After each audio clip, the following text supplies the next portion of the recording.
Hello guys, I'm back here talking some more fights. UFC 312 is happening in Australia this weekend on Saturday, February 8th. And I will say, this card is the biggest steaming pile of dog shit I've ever seen in my entire life. It is so miserably bad. But it's whenever the card sucks like this that we usually get a bunch of knockouts. So probably to my detriment, I'm going to be predicting that these fighters are going to win by knockout every single time. So we're going to start immediately. We're going to go into Hyungsung Park versus Nyamjargal Tumendemberel. And Tumendemberel looks like a Khajiit from Skyrim, bro. It's so funny. I gassed up him, though, Tumendemberel, in the past just because he's an actual Mongolian and he has a funky name. But he lost his last fight against Carlos Hernandez pretty horribly, and he short-sold all of us, and I don't like his striking at all. So this dude is a long, wiry flyweight, but he insists on getting in close where he takes a bunch of damage because he doesn't really have good defense. He has a 4-inch reach advantage. In his last fight, he really spent all 15 minutes just crashing and brawling, like chest to chest with this guy, dude. He really fights like he's 4'11". Royval is an OP flyweight just because he knows how to catch his opponents at the end of his shots, and he plays the range really well, you know? Park is a crafty boxer who can work low combos really well and like mix him up high as well. As 50-50 boxing is good. He digs to the body with like the best in this weight class. It's very like Joshua Van-esque the way that he strikes. He's just a smidge slower, maybe a little bit more powerful too.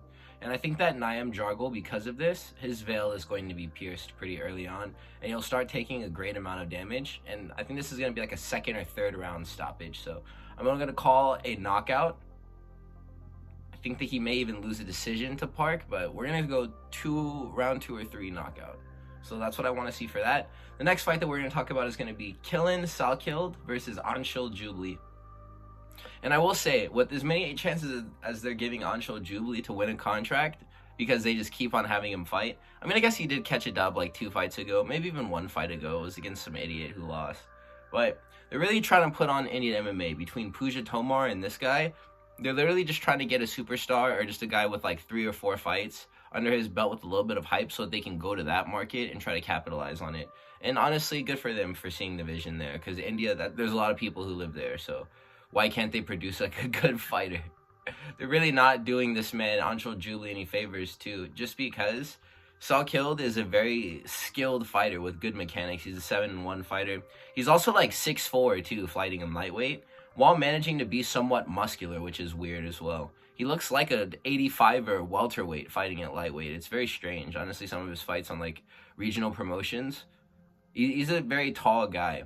And if this is a stand-up match, bro, he's just powerful enough to knock people out, this Salkilld guy. Even though he's very long and wiry, he's not really like a Sean Woodson type fighter where he's just going to like prod at you over time and you're just going to break. He's going to knock you out, dude. So I think that that's what's going to happen here. Especially if this is just a stand-up kickboxing match, dude. Quillan can probably find a finish in whichever way he wants. With whatever kick or punch he wants to throw, it can probably knock a Jubli out. Jubli maybe has a shot if he wrestles, but I think that this fight is going to be a round 1 KO, and that will be Salkild's round 1 KO, and that is what I'm going to officially predict. The next fight we will talk about is going to be Jonathan Micallef versus Kevin Joussett. And I will say, Jonathan Micallef does seem to be a crazy finisher, dude. And Kevin Joussett has a very strict game plan, and that's range, dude. So if you can disrupt his kicks and make him grapple, he will wear out, and then other parts of your game will work better than they do whenever he's fresh, you know? So it's really not really like much of a surprise. Everyone kind of works that way. You get tired, you get lazy. It happens.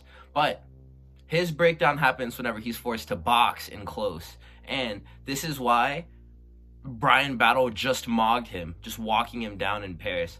And Brian Battle is special, but I think that Micallef could be a grand finisher, and I want to see him embarrass Joussett, bro. So I want to see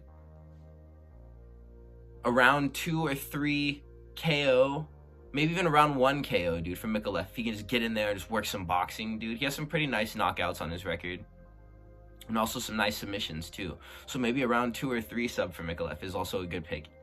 I think that he just wins in any event, and I think that it's going to be a brutal finish. So that's what I'm going to officially predict for that fight. The next one is going to be Cody Steele versus RongZhu. And let's just put it like this. RongZhu is a goof troop who is fodder for fighters with a decent skill set. Like, he's just there for you to beat him. In his last fight against Chris Padilla, he fought a guy with ring generalship and a game plan to just take RongZhu out of the fight with his wrestling and pace, and he was able to do that. And we all watched RongZhu break down and fold up in that fight against Chris Padilla. And he did a good job on the road to the UFC, but those fighters, by and large, are pretty mediocre. And a fighter like Chris Padilla or any other complete fighter in the UFC is probably going to beat RongZhu. And honestly, probably beats both of these guys, Cody Steele and RongZhu. But Cody Steele does show some promise. He's a pretty inexperienced prospect, so like this may cost him because RongZhu is like a veteran. But he's got nice hands, and he finished the fight on the Contender Series with like this body shot, which is about as deep as you could punch into someone's like liver. Honestly, it was a pretty nasty shot, and I think that he can keep this momentum going just because RongZhu will not be strong opposition, and I can see a decision or round 1 KO happening for Cody Steele here. I think he's going to steal the show. And we're going to talk about the next fight. It's going to be Aleksandre Topuria versus Cody Thicknesse. It's a weird last name, isn't it? So this is a grudge match between one of Bulk's boys and then the younger brother of Ilya Topuria. And there's been chatter that these two are meant to have a trilogy, Ilya Topuria and Volkanovski. This is like Chicago rap beef to intermittently set the table for the rematch. So Topuria's little bro is a tank. Honestly, I watched a lot of his footage, and he has most of his older brother's skills. He's pretty much the same, but just a little bit worse. Demetrius Johnson has a very nice video breaking down some of his fights leading into like this Saturday and like some of the skills he demonstrates. I think that Aleksandre Topuria is actually a pretty good fighter. He boxes like Ilya, but he doesn't have the same level of defense, which can leave him more open to taking damage. But he's still a good puncher, and he has the grappling too. So I think that he'll be successful, and he'll succeed in general in the UFC. Colby Thicknesse is another goof troop, dude, and I think he's going to get torched in this fight. He's decent, but he doesn't do anything at an exceedingly high level. His boxing, wrestling, and kicks as well are just all kind of meh, and they don't really have much sting on them. So Aleksandre isn't Ilya, and I must stress this, because, I mean, that's usually what we find, is the younger brother is either better or worse, and you can't hold him the same standards as their older brother, but he's enough like Ilya for me to consider him elite.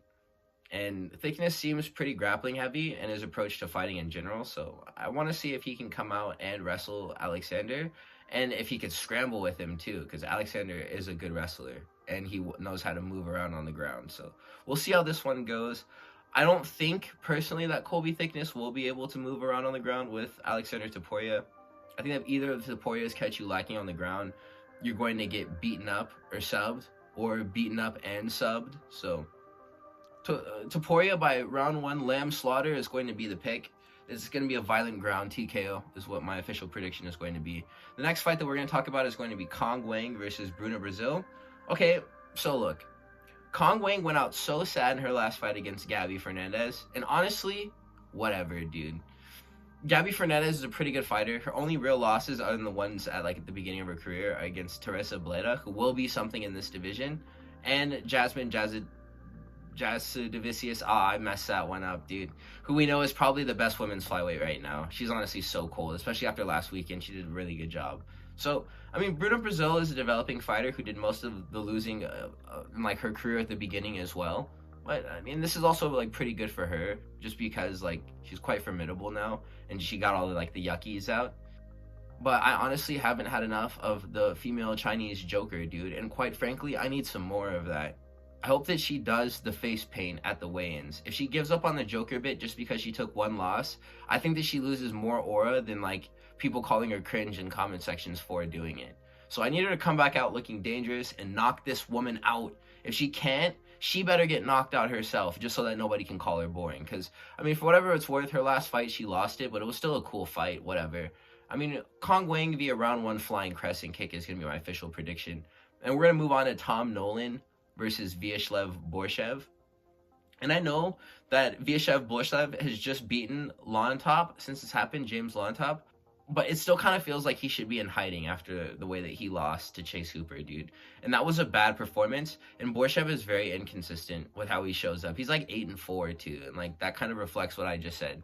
I don't want to pick him here, and I'm not going to, because Nolan does have decent power, it seems, and like finishing ability as well. Against guys who aren't very high level, Nolan actually does demonstrate pretty solid skills. I think his boxing and power will be enough to disrupt Borschev trying to get whatever game plan he's attempting to get going. But it's just the IQ of Viaschlev Borschev. He's going to get dropped before he can even get any game plan, like, working for himself. So it's just so hard to trust a fighter like this. I don't really like to root for Viaschlev Borschev. He has a cool shtick, you know, with the dancing and stuff, but Nolan is going to win this fight. We're going to move on to the next one. That's going to be Jenkins versus Gabriel Santos. And I will say, Gabriel Santos is a decent fighter. He's lost to Onama, and he got Adesanya emoted on whenever it didn't even make sense. So, I mean, I guess that's kind of like, that looks bad for him. But then he got worked, like, you know, by Lerone Murphy in the fight before then. But he bounced back from both L's with the win against Yi Jia in his last fight. Might have been a knockout, I think it was. Maybe a decision. But Jenkins is going to do bad stuff to this guy, bro. And he already came back from his shoulder injury and sunned Herbert Burns, my bad, Gilbert Burns' little brother.